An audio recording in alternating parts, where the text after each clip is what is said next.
आप जानते हो हम जो सांस लेते हैं ना वो भी एक केमिकल रिएक्शन है। हम ब्रश करते हैं, हम उठते हैं, हम नहाते हैं, हम गाड़ी चलाते हैं, everywhere chemical reactions are included. तो केमिकल रिएक्शन के बिना हमारी लाइफ पॉसिबल नहीं है। तो चलिए समझते हैं कि केमिकल रिएक्शंस कैसे होते हैं। बहुत ही बेसिक से स्टार्ट करेंगे और वीडियो बाय वीडियो समझते जाएंगे। तो पहले समझते हैं what is chemical reaction. Chemical reaction क्या होता है? A process when one or more substances, एक से ज्यादा substances मिलके या फिर interact करके transforms into new substances, कुछ नए substances बनाए। देखिए एक या एक से ज्यादा substances हो सकते हैं, वो मिलके कुछ और बनाते हैं, वो भी एक या एक से ज्यादा हो सकता है, जो बनता है वो भी। लेकिन ये जो वन और मोर सब्सटेंसेस इंटरैक्ट करते हैं उनको बोला जाता है रिएक्टेंट्स। उनको क्या बोलते हैं हम? रिएक्टेंट्स। और जो बनता है ट्रांसफॉर्म इनटू न्यू सब्सटेंसेस उनको बोला जाता है प्रोडक्ट्स। ओके विथ अभी ये चीज जो है केमिकल रिएक्शन होने के लिए बहुत ही इंपॉर्टेंट है। With properties different from original substances, मतलब जो प्रॉपर्टीज है वो पहले यानी कि रिएक्टेंट जो थे उसकी प्रॉपर्टी रिपीट नहीं होनी चाहिए। फॉर एग्जांपल अगर आपको मैं बताऊं कि आप पानी का ग्लास लो, उसके अंदर शुगर डालो तो क्या हो जाएगा? Sweet water. पानी का ग्लास लो, उसके अंदर सॉल्ट डालो तो वो क्या हो जाएगा? Salted water. राइट। लेकिन ये केमिकल रिएक्शन नहीं कहा जा सकता क्योंकि water remains water, salt remains salt, दोनों अपना ये जो केमिकल फेज है, केमिकल प्रॉपर्टीज है वो चेंज नहीं कर रहे हैं। इसलिए ये वाली चीजों को, ये जो मैंने बताया पानी के अंदर सॉल्ट या पानी के अंदर शुगर, इसको आप केमिकल रिएक्शन नहीं बोल सकते। केमिकल रिएक्शन के लिए क्या होना चाहिए? Properties different from the original substances, यानी रिएक्टेंट्स की प्रॉपर्टीज बदल जानी चाहिए। फॉर एग्जांपल हम एग्जांपल लेते हैं फॉर्मेशन ऑफ वाटर। पानी कैसे बनता है? तो पानी is very simple, H2 plus O2 that gives H2O। लेकिन आप अगर प्रॉपर्टीज वाइज देखो तो हाइड्रोजन कैसा है? ब्लास्टिंग। ब्लास्टिंग यानी कि ये एक्सप्लोजिव होता है। क्या सा होता है? एक्सप्लोजिव। एक्सप्लोजिव यानी कि हवा में वो जल्दी से फूट जाता है। एक्सप्लोजिव प्रॉपर्टीज है, मतलब H2 को बहुत ही प्रेशर से भरो और हल्का सा चिंगारी वहां पे दे दो, फटेगा जोर से, तो दैट इज एक्सप्लोजिव। O2 क्या होता है? वो जो एक्सप्लोजन होगा उसको सपोर्ट करने वाला। आपने वो मोमबत्ती वाला तो एक्सपेरिमेंट तो देखा ही होगा कि मोमबत्ती जलाते हैं, फिर उसके ऊपर ग्लास रख देते हैं, थोड़ी देर में मोमबत्ती बुझ जाती है। क्यों होता है ऐसा? Due to the lack of oxygen. अगर ऑक्सीजन रहता, मिलता रहता उसको तो वो जल्दी रहती। यानी कि ऑक्सीजन जो है दैट सपोर्ट्स फायर। ये फायर को सपोर्ट करता है, ये फायर करता है खुद, वो एक्सप्लोड करता है और ये फायर को सपोर्ट करता है। और जबकि हमारा जो H2O मिला, H2O दैट इज हम उसको वाटर बोलते हैं। ये जो है आप जानते हो वाटर हम आग को बुझाने के लिए यूज करते हैं। Totally different property. ओके तो केमिकल रिएक्शन होने के लिए the reactant should be converted into new substances, they are called product. और वो प्रोडक्ट जो है कैसी होनी चाहिए? उसकी जो केमिकल प्रॉपर्टीज है वो ओरिजिनल वन यानी कि रिएक्टेंट से काफी अलग होनी चाहिए। ओके और ऐसी ही होती है, तभी उसको केमिकल रिएक्शंस बोला जाता है। आपको कैसे पता चलेगा कि केमिकल रिएक्शन हुआ है? आप बोलोगे बर्फ मैंने बाहर रखी, वो पिघल के पानी हो गई तो वो केमिकल रिएक्शन हुआ? नहीं, वो केमिकल रिएक्शन नहीं होता है। अगेन मैं आपको फिर से बता दूं, केमिकल प्रॉपर्टीज चेंज नहीं हो रही है, खाली फिजिकल स्टेट चेंज हो रहा है। पहले वो सॉलिड था, अब लिक्विड है, लेकिन still it is water. Water नहीं रहना चाहिए। हाइड्रोजन ऑक्सीजन मिलके H2 जो बनाते हैं उसकी प्रॉपर्टी नए वाले की प्रॉपर्टी डिफरेंट होनी चाहिए, तब उसको हम केमिकल रिएक्शन बोलते हैं। ओके तो कैरेक्टरिस्टिक्स ऑफ केमिकल रिएक्शन, कैसे पहचानेंगे कि केमिकल रिएक्शन हुआ है? तो तीन चार चीजें हैं जो आपको देखनी होगी। तो पहला हम चेक करेंगे change in state. Physical change के लिए उसको फेज बोलते हैं। Phase, solid phase two liquid phase, is called phase. यहाँ पे क्या बोला है? Change in state. स्टेट होता है लिक्विड, गैस एंड सॉलिड। मतलब H2O लिक्विड है, अभी आप ऐसा भी बोलोगे कि H2O लिक्विड है, मैं उसको गर्म करूंगा, उसमें से ये हमारी जो वराड़ है, क्या बोलते हैं उसको, स्टीम है, वेपर है, वो निकलेगी, और वेपर को आप गैस बोल सकते हो, तो वो भी नहीं चलेगा। ओके, केमिकल प्रॉपर्टीज भी चेंज होनी चाहिए। तो H2O when given electrolysis, electrolysis क्या होता है, ये ऐसा कुछ आपने इक्विपमेंट देखा होगा जिसके अंदर पानी भरते हैं, दो अपना ये दो रॉड डालते हैं, एक होता है कैथोड, एक होता है एनोड, फिर यहाँ से इलेक्ट्रिसिटी पास करते हैं, है ना, इलेक्ट्रिसिटी पास करते हैं लाइक दिस, ऐसा कुछ बैटरी बैटरी लगा के। तो ये प्रोसेस होता है इलेक्ट्रोलिसिस। तो इलेक्ट्रोलिसिस में आपको H2O का इलेक्ट्रोलिसिस करने पे हाइड्रोजन गैस और ऑक्सीजन गैस सेपरेटली इसमें से रिलीज होगी, and that can be considered as a chemical reaction. Changing colour देखने को मिलता है, जैसे Fe जिसका कलर है ग्रे कलर का Fe होता है। Fe यानी कि आयन, हमारा जो लोहा होता है वो एक्चुअल ग्रे कलर का होता है, लेकिन हमने सबने वो काट खाया हुआ ही देखा है ना, जंग लगा हुआ ही देखा है, तो इसलिए उसको हम लाल देखते हैं, लेकिन एक्चुअल उसका कलर होता है ग्रे। CuSO4 जो कि होता है एक लिक्विड है, एक सॉल्यूशन है जिसका ब्लू कलर होता है। When reacted Fe plus CuSO4 जब एक दूसरे के साथ रिएक्ट करते हैं, वो बनाते हैं FeSO4 जो कि ग्रीन कलर का होता है, और Cu बनाते हैं जो कि ब्राउन कलर का होता है। ओके, तो चेंजिंग कलर को भी बोल सकते हैं Fe प्लस CuSO4। ये जो रिएक्शन है उसमें ग्रे ब्लू मिलके ग्रीन और ब्राउन कलर के दो अलग अलग सब्सटेंस बनाते हैं। Fe लोहा, उसको हम एज अ सब्सटेंस नीचे ऐसे ही उसके पार्टिकल्स को छोड़ देते हैं CuSO4 में, तो उनके बीच में रिएक्शन होने के बाद FeSO4 यानी कि जो सॉल्यूशन है वो ग्रीन कलर का बन जाता है, और जो पर्सिपिटेट्स जो है नीचे जो पड़े हुए हैं वो Cu ब्राउन कलर के आपको मिलते हैं। ओके, तो ये भी एक केमिकल रिएक्शन का कैरेक्टरिस्टिक्स है जिसमें आपको पता चलेगा कि ऐसी होती है chemical reaction.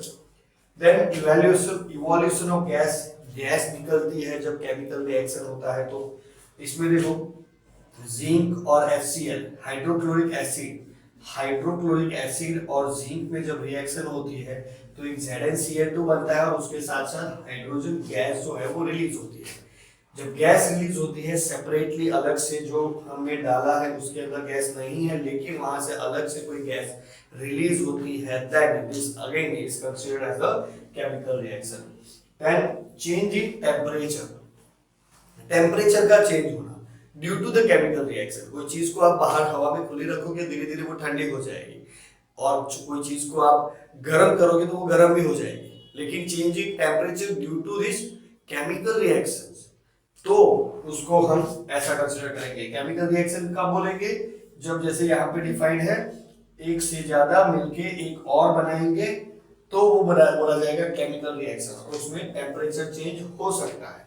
C plus O2 CO2 plus heat, तो हीट यहाँ पे जनरेट हुई, हीट आई कहाँ से, तो ये लोगों के पास जो एनर्जी थी that is converted into heat, और वो एनर्जी जो हीट में कन्वर्ट हुई वो वहां से रिलीज हो गई। ओके, और बन गया आपका CO2। तो this can be the characteristics. तो कैरेक्टरिस्टिक्स क्या है, change in state, change in colour, evolution of gas and change in temperature. तो चलिए आगे भी देखते हैं। तो नेक्स्ट देखते हैं हम writing chemical equations. Chemical equations को कैसे लिखा जा सकता है। तो पहले समझते हैं कि केमिकल इक्वेशन होता क्या है। Chemical equation represents a chemical reaction, यानी कि एक्चुअल में जो केमिकल रिएक्शन हुआ है उसको ऑन पेपर रिप्रेजेंट करने के लिए we use this chemical equations. Okay, जिसके अंदर क्या होता है, उसके अंदर सिंबल्स होते हैं एंड फॉर्मूलाज होता है। कैसे लिखते हैं हम इसको, we write like this, chemical symbols लिखते हैं, जैसे पूरा हाइड्रोजन ना लिखना पड़े इसलिए हम H लिखते हैं। ओके, फिर जैसे सोडियम है तो सोडियम पूरा ना लिखना पड़े इसलिए हम Na लिखते हैं। मर्क्यूरी के लिए हम Hg लिखते हैं। तो this are the symbols, chemical symbols. जैसे वाटर के लिए भी राइट H2O है ना, फिर सॉल्ट के लिए भी राइट NaCl, जो हमारा नमक होता है उसको हम NaCl लिखते हैं वगैरह। तो chemical symbols, right chemical symbols and the reactants and the product. Okay, किसके लिखने हैं हमें? रिएक्टेंट्स के और प्रोडक्ट के। आगे हमने देखा कि रिएक्टेंट होते हैं जिसमें से बनता है, प्रोडक्ट होते हैं जो बनते हैं, तो उसके केमिकल सिंबल्स लगने हैं। उसके बाद क्या लिखना होता है हमें? इंक्लूड फिजिकल स्टेट्स, यानी कि हम लिखते हैं एस, अगर सॉलिड हुआ तो उसके नीचे एस लिखते हैं। फॉर एग्जाम्पल, एक एग्जाम्पल मैं लिखता हूं यहाँ पे, H2O that will give H2 plus half O2। तो यहाँ पे जैसे हम ये लिक्विड स्टेट में रहेगा तो L लिखेंगे, ये गैसेस में है तो G, और ये भी गैसेस में है तो G। अगर कोई सॉलिड हुआ तो हम उसको S लिखते हैं। इसके अलावा भी एक होता है AQ, ओके, आपने बहुत सारी जगहों पे देखा होगा, वो पढ़ा जाता है एक्वस। ओके, एक मिनट स्पेलिंग में रॉन्ग हो गया, AQUUEOUS, ओके, एक्वस। तो ये चार फॉर्मेट होते हैं। एक्वस क्या होता है? हम सॉलिड, लिक्विड और गैस तो अच्छे से जानते हैं, लेकिन एक्वस क्या होता है? एक्वस वो होता है जिसको हम पानी में डिसॉल्व किया होता है, that is dissolved in water. Okay, dissolved in water, अगर कोई चीज को डिसॉल्व करके यूज किया जा रहा है, फॉर एग्जांपल हाइड्रोक्लोरिक एसिड जो है वो बहुत ही तेज होता है, राइट? तो उसको डायरेक्टली हम यूज नहीं करते हैं केमिकल रिएक्शंस के अंदर, उसको पहले थोड़ा सा डिसॉल्व करते हैं ताकि उसकी जो एसिडिटी है वो कम हो जाए, यानी कि वो इतना ज्यादा तेज ना रहे। ओके, तो इसके लिए हम उसको वाटर में ऐड करते हैं, तो वो बन जाता है एक्वस, यानी कि HCl अगर हम लेते हैं तो HCl को हम कैसे लिखते हैं? एक्वस फॉर्म के अंदर, तो उसके बाजू में हम AQ ऐसा कुछ लिखते हैं। ओके, तो ये हमारे स्टेप्स है जिससे हम केमिकल इक्वेशन को लिखते हैं। लेकिन केमिकल इक्वेशन जो है उसको सिर्फ लिखना काफी नहीं होता है, क्योंकि एक लॉ है, that is conservation of mass, mass conservation का लॉ।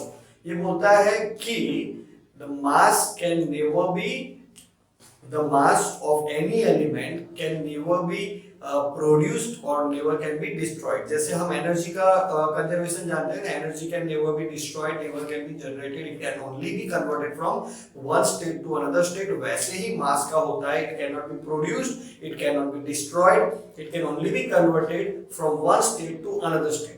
यानी कि हम जब H2O को हम H2 और O2 में कन्वर्ट करते हैं तो यहाँ पे जितने H2 है उतने ही वहां पे मिलेंगे, यहाँ पे ऑक्सीजन जितने हैं उतने ही वहां पे मिलेंगे। ऐसा नहीं होगा कि कहीं से एक्स्ट्रा H2 ऐड हो जाएंगे या फिर कहीं से ऑक्सीजन ऐड हो जाएंगे, ऐसा नहीं होता है। And that statement is known as conservation of mass. Okay, तो कंजर्वेशन ऑफ मास हमें ये बताता है कि दोनों साइड्स पे, यानी कि रिएक्टेंट साइड्स पे, ये जो है this is your reactant side and this is your product side. तो रिएक्टेंट साइड पे हो चाहे प्रोडक्ट साइड पे हो, जितने भी दोनों साइड पे जितने भी एलिमेंट्स हैं, hydrogen, oxygen, this are the elements here, तो जो भी एलिमेंट्स है वो दोनों साइड पे सेम होने चाहिए। इसके लिए the third and the most important step is balancing step. पहले हमें क्या लिखना है? सिंबल्स लिखना है, फिर उसके फिजिकल स्टेट्स भी इंक्लूड करने हैं, और सबसे ज्यादा इंपोर्टेंट रहता है दैट इज बैलेंसिंग स्टेप। दोनों साइड पे एलिमेंट्स का इक्वल होना जरूरी है। ओके, तो उसके लिए कुछ स्टेप्स है जो लिखेंगे हम। Right the unbalanced equation first. तो अनबैलेंस्ड इक्वेशन हम एक एग्जांपल लेके चलते हैं। Al, ओके, Al यानी कि एल्यूमिनियम, Al के साथ O2 मिलके बनता है Al2O3। ओके, अभी ये हमने अनबैलेंस्ड इक्वेशन लिख दिया। अभी हमें क्या करना है? List the number of atoms for each element on both sides. दोनों साइड्स पे हमें क्या करना है? एटम्स के नंबर काउंट करने हैं। फॉर एग्जांपल, अगर यहाँ पे हम देखें तो एल्यूमिनियम के इधर 1 है, इधर 2 है। Okay, aluminium 1 and 2। Oxygen, oxygen कितना है? तो ऑक्सीजन इधर 2 है, इधर 3 है, इधर 2 है, इधर 3 है। तो हमें क्या करना है? Use coefficients to balance one at a time. दोनों को बैलेंस करने के लिए हमें कोफिशिएंट्स ऐड करने हैं। तो कोफिशिएंट्स ऐड करेंगे वन एट अ टाइम, यानी कि पहले Al को बैलेंस करें। यहाँ पे 1 है, यहाँ पे 2 है, तो हम Al के आगे लगाते हैं 2। तो इससे क्या हो गया? 2Al हो गए, 2Al हो गए। लेकिन ऑक्सीजन अभी भी खड़ा है, ऑक्सीजन का इधर 2 है, इधर 3 है, अभी भी बैलेंस नहीं हुआ है ऑक्सीजन का। तो ऑक्सीजन को बैलेंस करने के लिए क्या करना पड़ेगा? इधर 3 है, इधर 2 है, दोनों का HCF निकालेंगे। 3 2 6 होता है ना, तो इधर 3 लगा देंगे और इधर 2 लगा देंगे। तो ये हो गया 3 2 6, 3 2 6। लेकिन इसकी वजह से क्या हुआ? एल्यूमिनियम जो है फिर से 4 हो गया। तो एल्यूमिनियम तो इधर अकेला ही था, we can balance it by adding 4 to it. Okay अभी हमें क्या करना है, देखो अभी हमें क्या करना है, verify by recounting the atoms. तो फिर से रिकाउंट कर लेते हैं, 4 एयर है, इधर भी 2 2 जा 4 एयर, 3 2 जा 6, 3 2 जा 6 O3 and this is our balance equation. तो ऐसे होता है बैलेंसिंग। तो चलिए स्टार्ट करते हैं with combination reaction. Combination reaction एक ऐसा रिएक्शन है जिसमें दो से ज्यादा, जैसे लिखा हुआ है where two or more of reactants combine to form a single product, यानी कि दो या उससे भी ज्यादा जितने भी रिएक्टेंट्स हैं मिक्स होके एक ही प्रोडक्ट बना देते हैं, सिंगल प्रोडक्ट। यानी कि कॉम्बिनेशन रिएक्शन में आपके नंबर ऑफ प्रोडक्ट्स कितने होंगे, 1 ओनली। ओके जैसे एग्जांपल है CaO plus H2O that gives you CaOH twice। ये होता है quicklime, this you know water, and ये होता है स्लैग्ड लाइम। तो क्विकलाइम और H2O मिक्स होके बनाते हैं स्लैग्ड लाइम। फिर Mg प्लस O2 बनाते हैं MgO, और ये मतलब इसको हम बर्निंग, Mg यानी मैग्नीशियम होता है ऑक्सीजन, और ये होता है मैग्नीशियम ऑक्साइड, ये होता है मैग्नीशियम ऑक्साइड। इसको हम बर्निंग ऑफ मैग्नीशियम रिबन भी बोलते हैं, ये वाले रिएक्शन को बर्निंग ऑफ मैग्नीशियम रिबन। इसको हम फायर क्रैकर्स में भी यूज करते हैं। मैग्नीशियम की रिबन अगर लगा लो, उसको जला के निकल जाओ तो वो जनरली बुझेगी नहीं, वो लास्ट तक जाएगी। मतलब एक डब्बे के अंदर आप जो भी आपका गन पाउडर है उसको भर दो, डब्बे को बंद कर दो, यहाँ पे होल गिरा के एक मैग्नीशियम की पतरी जैसा लगा दो, मैग्नीशियम की रिबन जैसा लगा दो, और इधर जला के आप भाग जाओ। फिर वो कोई कितने भी फूंक मारेगा उधर, या फिर उसके ऊपर इवन बारिश भी हो जाती है, देन ऑल्सो वो जल्दी से बुझेगी नहीं, वो जल्दी अंदर तक पहुंचेगी और ब्लास्ट करेगी। तो ब्राइट फ्लेम के साथ जलती है ये, ब्राइट एकदम चमकीली फ्लेम होती है, बहुत सारी लाइट कर देती है आजू बाजू। और फायर क्रैकर्स में कई जगह पे इसको यूज भी किया जाता है। ये जो रिएक्शन है quicklime plus H2O CaOH twice, ये भी आपने देखा होगा। ये रिएक्शन में आप चूना लेके आओ, नॉर्मली देखा नहीं होगा क्योंकि आजकल चूना यूज नहीं होता है, लेकिन जब पहले के जमाने में अभी भी गाँव में चूना लगाते हैं, मतलब चूना वो उल्लू बनाने वाला चूना नहीं, लेकिन गांव में दीवारों पे चूना लगाते हैं। तो चूना मार्केट से लेके आना पड़ता है, उसके अंदर पानी जैसे ही ऐड करते हैं हम, CaO होता है चूना क्विकलाइम, उसके अंदर जैसे ही पानी ऐड करते हैं बहुत सारी हीट जनरेट हो जाती है, बहुत सारा गर्म हो जाता है। हाथ नहीं डाल सकते फिर अंदर, नहीं तो हाथ बहुत जल जाएगा। तो ये बनता है, उसको थोड़ी देर रहने देना पड़ता है। दैट मीन्स ये जो रिएक्शंस है, कॉम्बिनेशन रिएक्शंस जो है, जनरली हीट रिलीज करने वाली रिएक्शंस होती है। ओके ये हीट रिलीज करने वाली रिएक्शंस को क्या बोला जाता है वो मैं बाद में बताता हूँ, लेकिन कॉम्बिनेशन रिएक्शन हीट रिलीज करते हैं। ओके हीट जिसमें रिलीज हो उसको बता ही देता हूँ, एंडोथर्मिक रिएक्शंस बोला जाता है, और हीट जिसमें गेन हो उसको एक्सोथर्मिक रिएक्शंस बोला जाता है। उसके बारे में बाद में बात करते हैं। देन ये समझ में आ गया होगा। देन दूसरी रिएक्शन जो है बिल्कुल इससे ऑपोजिट है, दूसरी type, that is decomposition reaction. Decomposition reaction यानी इसका बिल्कुल उल्टा। देखो इधर था A और B मिलके AB बनाते हैं, यहाँ पे AB पहले से एक साथ थे, वो टूट के A और B में डिकम्पोज हो गए, दो अलग अलग पार्ट में कन्वर्ट हो गए। तो यहाँ पे देखो, a single compound breaks down into 2 और मोर सिंपलर सब्सटेंसेस। एक कंपाउंड यानी बड़ी सी जो होती है, एक हाइड्रोजन दो पार्ट में डिवाइड नहीं हो सकता, राइट। लेकिन H2O अगर है, जैसे ये चीज है MgO2 है, समझो MgO2 है, तो वो Mg टूट के क्या टूटेगा, वो Mg ही रहेगा। लेकिन अगर उल्टा रिएक्शन किया जाए, MgO अगर Mg प्लस O2 बना दे, तो वो होता है डिकम्पोजिशन। ओके एक चीज जो बड़ी है इसलिए उसको यहाँ पे एलिमेंट नहीं क्या बोला गया, कंपाउंड। तो कंपाउंड ब्रेक्स डाउन इनटू 2 और मोर सिंपलर सब्सटेंसेस, वो बनता है डिकम्पोजिशन रिएक्शन। एग्जांपल देखते हैं हम। इसमें 3 टाइप्स के अलग अलग डिकम्पोजिशंस होते हैं based on whatever is supplied to do the decomposition. क्योंकि यहाँ पे आपको हीट, लाइट या फिर इलेक्ट्रिसिटी चाहिए होगी डिकम्पोजिशन करने के लिए। इधर कैसे मैंने बोला कि CaO चूना और पानी मिलकर खुद से ही गर्मी प्रोड्यूस कर लेते हैं, हीट को रिलीज करके ये बना देते हैं, राइट। इसमें इसको तोड़ने के लिए you have to apply some energy, right. The energy should be in the form of heat, light और इलेक्ट्रिसिटी। तो आपको बाहर से एनर्जी देनी पड़ेगी। दैट्स व्हाई ये कौन से रिएक्शन हो जाएंगे, this will be exothermic reaction जिसमें आपको हीट सामने से देनी पड़ेगी, कुछ देना पड़ेगा, ऑलवेज हीट नहीं, हमेशा हीट नहीं, हीट लाइट इलेक्ट्रिसिटी ऐसा कुछ भी आपको देना पड़ेगा। जो आप देते हो उसके अकॉर्डिंगली उसका नाम पड़ा है दैट इज थर्मल डिकम्पोजिशन। अगर आप हीट प्रोवाइड करते हो, आप अगर हीट देते हो केमिकल रिएक्शन हैपन करने के लिए, केमिकल रिएक्शन को करवाने के लिए अगर आप हीट देते हो तो वो रिएक्शन को बोलते हैं thermal decomposition. For example CaCO3 that gives CaO plus CO2, calcium, ये CaCO3 है, कैल्शियम कार्बोनेट है, इसको बोला जाता है कैल्शियम कार्बोनेट। ये है कैल्शियम ऑक्साइड जो यहाँ पे था, soda lime, and this is CO2। ये सीमेंट इंडस्ट्रीज के अंदर कैल्शियम कार्बोनेट को तोड़ के कैल्शियम ऑक्साइड बनाया जाता है। सीमेंट इंडस्ट्री में मतलब ये बहुत ही अच्छा काम का इक्वेशन है, और इसके लिए आपको हीट देनी पड़ती है, उसको गर्म करना पड़ता है, यानी कि CaCO3 को हीट आपको देनी पड़ेगी। हीट जब देते हो तो उसको यहाँ पे डेल्टा लिख सकते हो या फिर सिंपली उसको हीट लिख दो यहाँ पे, ओके, हीटेड। तो ये हीट करके ऐसा बनेगा।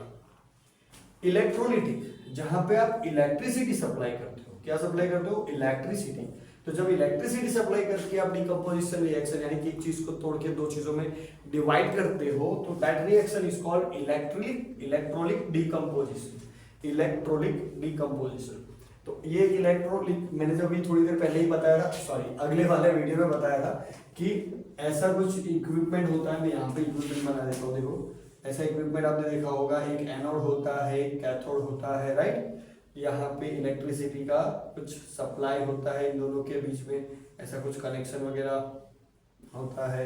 यहाँ पे बैटरी लगाई होती है, तो जब हम बैटरी से इलेक्ट्रिसिटी पास करते हैं तो एनोड और कैथोड के बीच में कुछ रिएक्शन होगा, इलेक्ट्रिसिटी इधर से इधर पास होगी और यहाँ पे H2O भरा होगा, तो H2 एंड O2 निकल के आएंगे बाहर। तो जब आप इलेक्ट्रिसिटी सप्लाई करते हो तो वो बन जाएगा इलेक्ट्रोलिक डिकम्पोजिशन, ठीक है। उसके बाद फोटोलिटिक। फोटो का मतलब होता है लाइट। फोटो का मतलब अपना फोटो खींचने वाला फोटो नहीं, लेकिन लाइट होता है। तो फोटो का मतलब होता है लाइट, यानी कि जब लाइट के होने से, सनलाइट हो सकता है, ट्यूबलाइट वाली लाइट, बल्ब वाली लाइट, कोई भी लाइट की वजह से जब डिकम्पोजिशन होता है तो वो बोला जाता है फोटोलिटिक। यहाँ पे जो गिवन है ये सनलाइट में होता है। 2AgCl, Ag सिल्वर होता है, silver chloride that gives you Ag plus Cl2, दो अलग अलग पार्ट में डिवाइड हो गए। देखो हर एक में ऐसा ही हो रहा है, ऊपर भी देख लो, एक चीज में से दो अलग अलग चीजें बन रही है, दो अलग अलग चीजें बन रही है, और ड्यू टू सनलाइट। ये जो रिएक्शन है ना वो जनरली हम यूज करते हैं हमारे जो ब्लैक एंड व्हाइट फोटोग्राफी पहले होती थी, अभी तो सब डिजिटल हो गया है हम मोबाइल में, लेकिन पहले अगर आपको पता हो तो पहले वो कैमराज आते, उसके अंदर रोल आते थे ब्लैक एंड व्हाइट, उसके ऊपर से फिर उसको धुलवाना पड़ता था, फिर जाके फोटोज आते थे, राइट। तो वो पहले वाली जो सिस्टम थी उसमें ये रिएक्शन का यूज करके हम फोटो निकालते थे। तो ब्लैक एंड व्हाइट फोटोग्राफी के अंदर फोटोलिटिक डिकम्पोजिशन का यूज होता है, ओके। तो चलिए नेक्स्ट देखते हैं हम। उसके बाद जो है डिस्प्लेसमेंट रिएक्शन, उसको समझे तो a more reactive element displaces a less reactive element from its compound। इधर बोले समझे तो A और BC, ओके, B और C साथ में है और A अलग है। देखिए अभी A ज्यादा रिएक्टिव है B से, तो C जो है A के पास आ जाता है, बन जाता है AC, और B अकेला रह जाता है। समझ में आया? रिएक्टिव, ज्यादा रिएक्टिव जो होगा वो लेस रिएक्टिव के पास से एलिमेंट से दूसरा एलिमेंट खींच लेगा अपने पास। तो A ज्यादा रिएक्टिव था, उसने C को अपने पास खींच लिया, B अकेला रहेगा। ये होता है डिस्प्लेसमेंट। डिस्प्लेसमेंट यानी कि जगह बदलना, okay. Example zinc Zn plus CuSO4, तो ये है आपका A, ये है B और ये है C। तो Zn और CuSO4 कंबाइन हो जाएंगे, क्योंकि कॉपर से ज्यादा SO4 जो आयन है उसको Zn ज्यादा अट्रैक्ट कर सकता है, इसलिए उसने क्या बना दिया, ZnSO4 और Cu रह गया अकेला। बहुत ही simple. This is called displacement reaction, जिसमें एक ज्यादा रिएक्टिव एलिमेंट जो है वो लेस रिएक्टिव एलिमेंट के पास से एक आयन जो है खींच लेता है, एक आयन को खींच लेता है, ओके।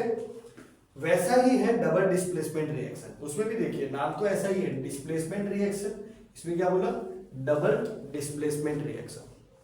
तो डबल डिस्प्लेसमेंट रिएक्शन क्या होता है, जिसमें दो बार ऐसा हो। यहां पे समझिए AB प्लस CD, तो A और B एक साथ थे, C और D एक साथ थे, तो हम यहाँ पे इन दोनों को कनेक्ट कर रहे हैं, यानी कि AD एक दूसरे के साथ कनेक्ट हो रहे हैं और C के साथ जा रहा है B, CB। समझ रहे हो, इसकी टोपी उसके सर, ऐसा बोल सकते हो आप इसको। ये वाले ने इसका ले लिया, उसके ने उसको ले लिया, ऐसा। तो ions of two compound exchange places to form two new compounds. इसके जो आयंस है, ये आपका मेन एलिमेंट होता है, ये आयन होता है, मेन एलिमेंट आयन। तो मेन एलिमेंट और आयन, इसका आयन, इसका जो आयन है D जो है इसने ले लिया, और इसका आयन जो B है वो C ने ले लिया, AD प्लस CB बन गया। जनरली जो पर्सिपिटेशन रिएक्शन होते हैं, पर्सिपिटेशन रिएक्शन यानी जिसमें उसके जो मेटल के कण बनते हैं, पार्टिकल्स बनते हैं, वो सॉल्यूशन के नीचे बैठ जाते हैं, वो वाले पर्सिपिटेशन रिएक्शंस जो है मोस्ट ऑफ ऐसे होते हैं। सारे पर्सिपिटेशन रिएक्शन ऐसे होते हैं, ऐसा नहीं बोल रहा हूँ, मोस्ट ऑफ। ओके, एक एग्जांपल लेते हैं, सोडियम सल्फेट Na2SO4 BaCl2। तो यहाँ पे आप देखिए sodium is metal and this is your ion. ये क्या है आपका आयन। यहाँ पे barium is metal and Cl2 is your ion. तो आयन का एक्सचेंज हो जाएगा। आयन जो है Cl2 ion will be settled with chlorine and Ba जो है उसके साथ आ जाएगा SO4 आयन, यानी Na के साथ आ जाएगा Cl, A के साथ कौन आएगा D। तो ये आपका A B C D, A के साथ आ गया D, Na के साथ आ गया Cl NaCl, और Ba CB, तो C और B, C के साथ आ गया B, तो C है Ba और B है SO4, BaSO4 बेरियम सल्फेट। ठीक है, तो ऐसे रिएक्शंस को हम बोलते हैं डबल डिस्प्लेसमेंट रिएक्शन। लास्ट वाला reaction that is redox reaction. बहुत ही बड़ा टॉपिक है एक्चुअली, ये पूरा खुद में एक चैप्टर है, लेकिन उसको अभी थोड़ा सा ऊपर से समझे तो ऑक्सीडेशन और रिडक्शन रिएक्शंस एक साथ जब होते हैं, और जनरली वो साथ ही होते हैं, तो ऑक्सीडेशन और रिडक्शन रिएक्शंस को मिला के जो बनता है that is a redox reaction. Oxidation reaction किसको बोलेंगे, जब आपको O2 मिलेगा, O2 comes in, H2 goes out, oxygen आता है या फिर हाइड्रोजन जाता है, उसको हम बोलते हैं ऑक्सीडेशन। ऑक्सीडेशन मतलब ऑक्सीजन गेन करना, किसी एलिमेंट ने अगर ऑक्सीजन गेन किया है तो उसका ऑक्सीडेशन हुआ होता है, या फिर उसने हाइड्रोजन को लूज किया है, हाइड्रोजन को छोड़ दिया है, देन ऑल्सो उसका ऑक्सीडेशन ही होता है। रिडक्शन क्या होता है, जब कोई एलिमेंट के पास हाइड्रोजन आता है और ऑक्सीजन जाता है, यानी उससे उल्टा, ऑक्सीडेशन से उल्टा। ऑक्सीडेशन ऑक्सीजन का आना, रिडक्शन ऑक्सीजन का जाना। हाइड्रोजन का आना दैट इज रिडक्शन, हाइड्रोजन का जाना दैट इज ऑक्सीडेशन। ठीक है, एक एग्जांपल देख लेते हैं हम, CuO plus H2 that gives you Cu plus H2O। अभी देखो यहाँ पे Cu के साथ ऑक्सीजन है, Cu के साथ ऑक्सीजन नहीं है, तो यहाँ पे उसका एग्जैक्टली हुआ क्या, तो उसका हो गया है रिडक्शन। इसका क्या हुआ है, रिडक्शन, क्योंकि ऑक्सीजन उसके पास से चला गया है। ओके, यहाँ पे देखिए तो H2 जो है उसको ऑक्सीजन मिल गया, तो ये क्या हो गया आपका ऑक्सीडेशन, क्योंकि H2 ने ऑक्सीजन को गेन किया है। मैं आपको बता दूं ये दोनों रिएक्शंस जो है वो एक साथ ही होते हैं, और एक इलेक्ट्रॉन भी होता है, जैसे हाइड्रोजन है ना, वैसे ही इलेक्ट्रॉन अगर गया तो वो हो जाता है रिडक्शन। अगर उसके पास उसने इलेक्ट्रॉन छोड़ दिया, उससे इलेक्ट्रॉन ले लिया गया, तो वो हो जाता है रिडक्शन। उसको इलेक्ट्रॉन्स मिल गए तो वो हो जाता है ऑक्सीडेशन। ये डीप है थोड़ा, लेकिन अभी हाइड्रोजन ऑक्सीजन से आप समझो वो बेटर रहेगा। तो the fifth and the last type of this equation, यानी कि केमिकल रिएक्शन का जो लास्ट टाइप था दैट वाज रेडॉक्स रिएक्शन। इसके अलावा भी छोटे छोटे पार्ट्स होते हैं, लेकिन इसी के पार्ट्स होते हैं। ओके, जो हमने पढ़े उसी के पार्ट्स होते हैं, इससे ज्यादा मोर ब्रॉडर टर्म में ज्यादा पार्ट्स नहीं होते हैं। ओके, तो ये था अबाउट द केमिकल रिएक्शंस। इसके आगे हम पढ़ेंगे ऑक्सीडेशन और उसका डेली लाइफ में क्या क्या होता है। Okay, and then will complete that. Store किए गए खाने को खराब करने से लेके लोहे का जंग लगना और बड़े बड़े शिप का टूट के बिखर जाना, ये सब ऑक्सीडेशन के कारण होता है। और क्या हम ऑक्सीडेशन को रोक सकते हैं? तो चलिए समझते हैं ऑक्सीडेशन क्या होता है, कैसे होता है और उसको कैसे रोकना है। तो ऑक्सीडेशन हमारी डेली लाइफ में कैसे अफेक्ट करता है, डेली लाइफ में हम यूज करते हैं बहुत सारे एलिमेंट्स जो आयरन से बने होते हैं, जैसे हमारी कार जहाँ से जाती है वो ब्रिजेस, ओके, और बहुत सारी मशीनरी जहाँ पे हमारे लिए बहुत कुछ कपड़े बनते हैं, और एवरीथिंग वी यूज आयरन जिसे लोहा भी कहते हैं हिंदी में। उसका रस्टिंग जो है that is a big concern of oxidation का कैसे होता है। तो Fe यानी कि आयरन जो है वो ऑक्सीजन और H2O के साथ मिलके हाइड्रेटेड हाइड्रोक्साइड फेरिक हाइड्रोक्साइड बनाता है। क्या बनाता है? Hydrated ferric oxide.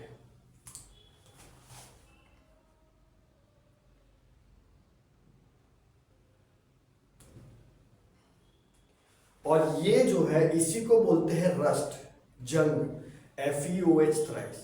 तो आप बोलोगे कि पानी कहाँ से आया? हम तो खाली लोहे को ऑक्सीजन के फॉर्म में ही रखते हैं ना, लेकिन आपने देखा होगा कि रस्ट कब आता है? मोस्ट प्रोबेबली वो आता है मॉनसून की सीजन में, जब बारिश होती है। पानी उसके ऊपर, लोहे के ऊपर गिरना जरूरी नहीं है, पानी बहुत सारी जगहों पे है, मतलब हवा में बहुत सारा मॉइस्चर है, और मॉइस्चर H2O ही होता है, और उसके साथ तो वो कांटेक्ट में आता ही है ना, कोई भी मशीन हो, कोई भी कार हो। तो वो फेरस, फिर से एक बार Fe यानी कि फेरस यानी कि आयरन ऑक्सीजन और वाटर के साथ मिलके बनाता है हाइड्रेटेड फेरिक ऑक्साइड, और इसको हम रस्ट बोलते हैं।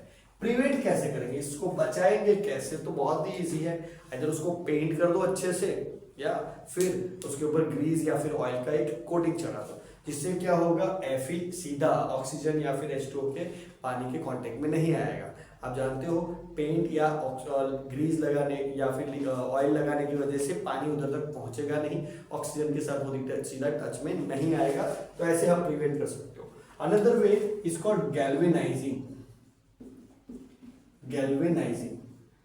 आयरन के ऊपर जिंक का कोटिंग चढ़ाना, उसको बोलते हैं गैल्वेनाइजिंग।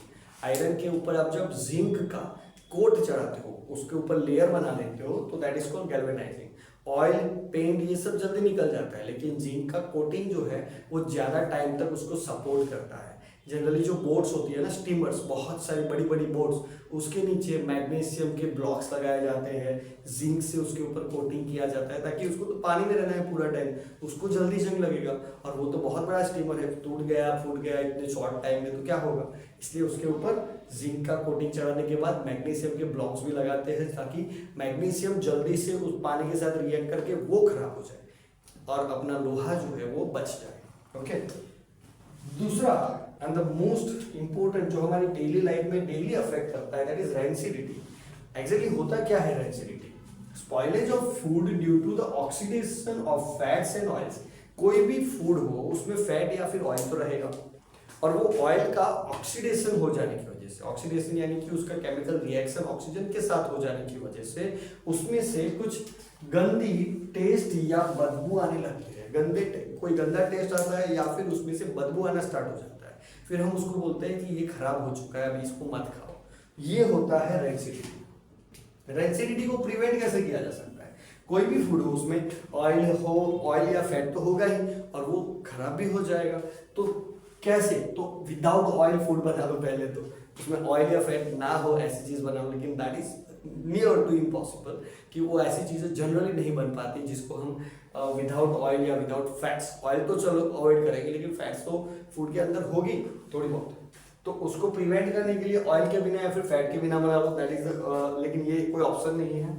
कैसे प्रिवेंट किया जा सकता है? You can add antioxidants. Antioxidant क्या होते हैं? जो ऑक्सीडेशन का रिएक्शन जो है वो नहीं होने देते हैं, ऑक्सीजन को फूड के साथ रिएक्ट नहीं करने देते, उसको बोलते हैं एंटीऑक्सीडेंट। सबसे अच्छा एंटीऑक्सीडेंट जो है दैट इज BHT। BHT है ब्यूटिलेटेड हाइड्रोक्सीटोल्यूइन। ब्यूटिलेटेड हाइड्रोक्सीटोल्यूइन इसका नाम है, मुझे भी बहुत बार मेहनत करने के बाद याद हुआ है। ब्यूटिलेटेड हाइड्रोक्सीटोल्यूइन, ये जो है BHT एक ऐसा है जो जनरली हर एक फूड के अंदर आपको देखने को मिलता है। आप जो वेफर्स खाते हो, हम जो अचार खरीदते हैं बाहर से, हम ये जो वो पैकेट्स के अंदर केचप आता है, सॉस आता है, पैकेट के अंदर वो सब डिमांड में मिलता है ना, वो फ्रेंच फ्राइज वगैरह, तो सबके अंदर थोड़ा थोड़ा इसको ऐड करना पड़ता है BHT, एंटीऑक्सीडेंट। ऑब्वियसली ये केमिकल है तो लॉन्ग टर्म पे हमें अफेक्ट करेगा, राइट, मतलब हमें अलग तौर पे ये असर करेगा, हमको नुकसान करेगा, लेकिन फूड को लंबे टाइम तक रखने के लिए उसको एंटीऑक्सीडेंट ऐड करना जरूरी होता है, तो BHT उसमें जनरली ऐड किया जाता है। उसके अलावा ये जो चिप्स होती है, वेफर्स होती है, उसमें चिप्स को बनाने के टाइम पे BHT तो ऐड करते ही है, लेकिन फिर भी उसको 6-6 महीने तक अच्छी रखने के लिए उसका जो पैकेट होता है जिसके अंदर आप एयर देखते हो, आप पैकेट जब लेते हो तो वो एयर से भरा हुआ होता है, राइट, तो उसमें नाइट्रोजन गैस भरा हुआ होता है। नाइट्रोजन क्या करता है, मतलब उसमें से सब कुछ एयर खींचने के बाद उसमें नाइट्रोजन डाल दिया जाता है। तो नाइट्रोजन डालने से क्या होगा, वो ऑक्सीजन के साथ रिएक्ट नहीं कर पाएगा, उसके आजू बाजू नाइट्रोजन का लेयर होगा। हाँ, अगर वो टूट गया और पूरी मतलब आपका जो पूरी अंदर की पैकेट की हवा अगर बाहर निकल गई है तो भी थोड़े टाइम तक अच्छा रहेगा, क्योंकि उसके अंदर एंटीऑक्सीडेंट ऐड किया हुआ है। या फिर अनदर ऑप्शन इज उसको एयर टाइट कंटेनर में पैक कर दो, लेकिन एयर टाइट कंटेनर जो है वो इतना ज्यादा काम नहीं करते, क्योंकि जब आप पैक करते हो एयर टाइट के अंदर तो अंदर थोड़ी बहुत हवा तो रह ही जाती है, तो सक्शन से पूरी हवा निकाल लो, फिर उसको एयर टाइट पैक कर लो, दैट इज ऑल्सो टाइम। लेकिन ये सब जो मैं बोल रहा हूँ फिजिकली पॉसिबल नहीं होता है, इसलिए एंटीऑक्सीडेंट और नाइट्रोजन से हम काम चलाते हैं। नाइट्रोजन तो ऊपर ऊपर से होता है, खाली पैकेट के अंदर होता है, that is not an issue, but antioxidant जो है वो फूड के अंदर होता है, जो उसके साथ साथ हमारे पेट में भी जाता है। ऐसा नहीं है कि तुरंत वो नुकसान करेगा, लेकिन लंबे टाइम तक वो हेल्प नहीं कर पाता है, हम उसको वो हमारी बॉडी को धीरे धीरे नुकसान करता ही है, क्योंकि आफ्टर वेटिंग केमिकल, हाँ एडिबल केमिकल है लेकिन केमिकल है।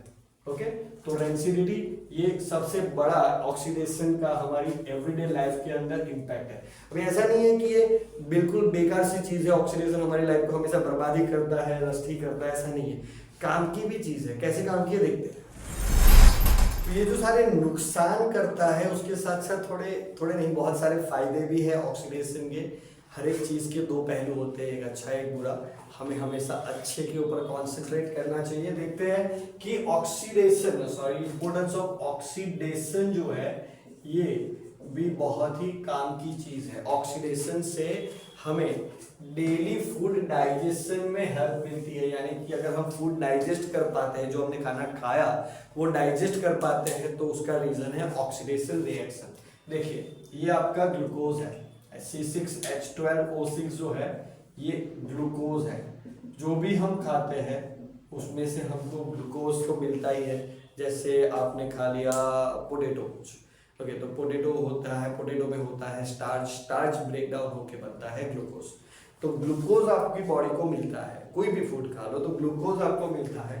ग्लूकोज आपने जो सांस ली है ना, हम जब ब्रेथ इन करते हैं तो हम क्या करते हैं, ऑक्सीजन गेन करते हैं। तो वो जो हमने यहाँ से खाया और यहाँ से खींचा, ये दोनों अंदर मिलके हमारा फूड बनते हैं। तो ग्लूकोज खाना तो खा लिया हमने, उसको पचाने के लिए ऑक्सीजन के साथ रिएक्शन करना पड़ता है, और वही रिएक्शन को हम ऑक्सीडेशन भी बोलते हैं। तो क्या बनता है, 6CO2 कार्बन डाइऑक्साइड, जिसको हम एक्सहेल कर देते हैं, बाहर निकाल देते हैं। थोड़ा बहुत पानी बनता है और पानी को हम एक्सहेल कर देते हैं, और उसके साथ मोस्ट ऑफ द थिंग्स बनता है, दैट इज एनर्जी, जो हमें काम करने के लिए यूजफुल रहती है। मतलब हर एक हमारी बॉडी को जो एनर्जी मिलती है वो ऐसे मिलती है। हाँ, जब हम बीमार होते हैं तब हमको बॉटल चढ़ाए जाते हैं। वो बॉटल किसके होते हैं, ग्लूकोज के। जनरली हम जो भी फूड खाते हैं उसमें से हम ग्लूकोज गेन करते हैं।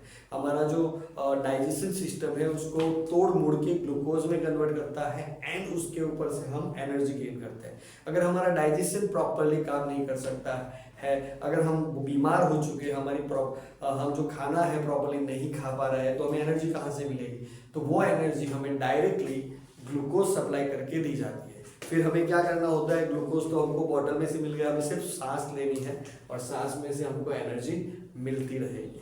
Okay, this is the way how food digestion work. तो ऑक्सीडेशन सही है ना, तो उसके बिना तो नहीं हो पाएगा। ओके, एनर्जी प्रोडक्शन में भी ऑक्सीडेशन बहुत ही नीडफुल है। जैसे कार्बन का ऑक्सीजन के साथ प्रोडक्शन होके CO2 बनता है, कार्बन डाइऑक्साइड, लेकिन उसमें बहुत सारी हीट भी जनरेट होती है। बर्निंग ऑफ कोल, यही रिएक्शन है। कोल क्या होता है, कार्बन, ओके, कोयला, जिसको कोल कोयला बोलते हैं ना, तो वो होता है कार्बन। वो ऑक्सीजन के साथ रिएक्ट करना मतलब कि किसी भी चीज का ऑक्सीजन के साथ रिएक्ट करना मतलब बर्निंग, ऐसा हो सकता है। ऑक्सीजन जब रिएक्ट करता है तो वो बर्निंग इफेक्ट ही डालता है।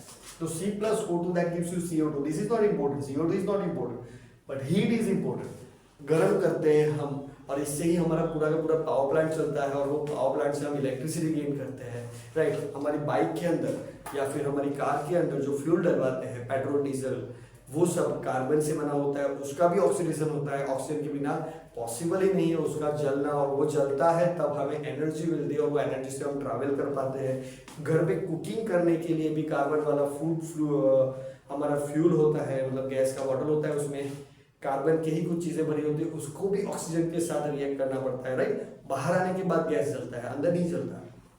तो बाहर आने के बाद उसको क्या मिलता है? ऑक्सीजन। होता है ऑक्सीडेशन, यानी कि एनर्जी गेन करने के लिए भी हमें ऑक्सीडेशन रिएक्शन की बहुत ही ज्यादा रिक्वायरमेंट है। और ऐसी बहुत सारी रिक्वायरमेंट्स है जिससे हमारे लिए ऑक्सीडेशन रिएक्शन जो है ये इंपॉर्टेंट है। लेकिन उसका ये जो है कोरोजन वाला जो पोर्शन है वो थोड़ा सा खराब है, क्योंकि एल्यूमिनियम, जैसे हमने आयरन का तो देख लिया, रस्टिंग ऑफ आयरन, लेकिन एल्यूमिनियम, कॉपर, सिल्वर, ये सब मेटल्स भी उसमें रस्ट होती है, उसमें उसके ऊपर भी रस्ट लगता है। एल्यूमिनियम आपने देखा होगा कि एल्यूमिनियम थोड़े दिन बाद थोड़ा काला हो जाता है। कॉपर, सिल्वर के साथ भी वैसा ही होता है, कॉपर ग्रीनिश टाइप हो जाता है ना। कॉपर का कोई बर्तन हो आपके पास, चेक करना, वो थोड़ा सा ग्रीनिश हो गया होगा। वैसे ही सिल्वर जो है वो भी हल्का सा ब्लैक हो जाता है, उसको बार बार साफ करवाना पड़ता है, राइट। तो ये कोरोजन होता है, तो उसको प्रिवेंट करने के लिए जैसे मैंने बताया, पेंट कर सकते हो आप अच्छे से, है ना, पेंट वेंट लगा दो, या फिर उसके ऊपर ग्रीजिंग कर दो। ये सब करने से वो बच सकता है थोड़ा बहुत, आप उसकी देखभाल अच्छे से करते हो तो वो काम हो सकता है। उससे भी और एक चीज है, दैट इज अलॉइंग। अलॉइंग यानी कि अलॉयज बनाना। अलॉय क्या होता है? अलॉइंग यानी कि मेकिंग ऑफ अलॉयज। अलॉय होता क्या है? Mixture of metals, mixture of metals. अभी कोरोजन को रोकने के लिए हमारे पास होता है स्टेनलेस स्टील। आपके पास, आपके घर में या फिर चम्मच, मतलब घर में जितने भी बर्तन है वो सारे एसएस के होते हैं, स्टेनलेस स्टील। स्टेनलेस स्टील जो है वो कभी उसके ऊपर जंग नहीं लगता है। क्यों? क्योंकि उसमें आयरन के ऊपर क्रोमियम का मिक्स किया होता है, मतलब आयरन और क्रोमियम को मिक्स करके बनाया जाता है stainless steel, that is alloy. Metal को मिक्स करना, दैट इज अलॉइंग, राइट। और वो ये जो बना वो है अलॉय, स्टेनलेस स्टील। और क्रोमियम का प्रॉपर्टी है कि उसको जंग नहीं लगता है, आयरन का प्रॉपर्टी है वो मजबूत रहता है। दोनों को मिक्स कर दिया, we got stainless steel. Okay, ऐसे अलॉयज बनाकर भी हम प्रिवेंट कर सकते हैं कोरोजन को। तो ऑक्सीडेशन होने वाला है, उसको प्रिवेंट कैसे करना है और उसका यूज कैसे करना है, दैट डिपेंड्स अस। ओके, बाकी ऑक्सीडेशन तो होगा, उसको रोक नहीं सकता, राइट। तो चलिए, ये कंप्लीट हुआ ये सेशन। इसके बाद हम नए वीडियो में मिलेंगे, तब तक के लिए बाय।